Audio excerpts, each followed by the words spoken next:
自己制作一个真空泵，既可以打压又可以抽真空，只花几块钱，比你这个真空泵还要好用啊！把它丢一边去。这个的话是一个空调的压缩机，它就可以当一个真空泵使用。现在试一下啊，这边打压的，这边抽真空的这边抽真空的。这种真空泵呢确实好用，就是太重了，差不多30多斤。有没有轻的嘞？有，冰箱压缩机。这个呢就是一个冰箱的压缩机，它呢也可以做真空泵，既可以打压又可以抽真空啊，也比较轻便，拿起来的话比较方便。但是有一点，就是在我们拿的过程中的话，它会这样啪啦啪啦响，也不是很好。再找一个更好的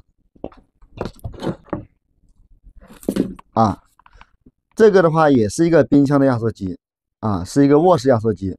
很多师傅的话可能会说，我这是一个空调压缩机，其实不是的。大家看一下，这有4个角啊，蹬在一下的，它是个卧室的。因为这种压缩机的话是以前的老华麟冰箱，30多年了。这种压缩机100个有99个都不坏的。这种冰箱的话也用不坏，厂家的话后面就不生产这种冰箱了，大家都懂得啊。一个冰箱30多年的用不坏，你想想看，人家生产这个干什么？再谈正事啊，这种压缩机，我给它做一个真空泵，不到10斤重啊，拿起来的话比较轻便，摇起来的话它也不会哗啦哗啦响，占地方也比较小。这个进气管和出气管各焊一个气嘴，焊好以后，我们就可以把它当真空泵使用了。现在开始焊接，近距离看一下，前面的胶垫抠下来。这个胶垫必须要抠下来，不然的话，等一下你焊高温的话会把这个烧坏的。啊，拿下来一个，我们这里啊插一个这个针阀插下去，这个口是抽真空的，我们把它焊好。这里是出气的，这里的话等一下也把它封起来。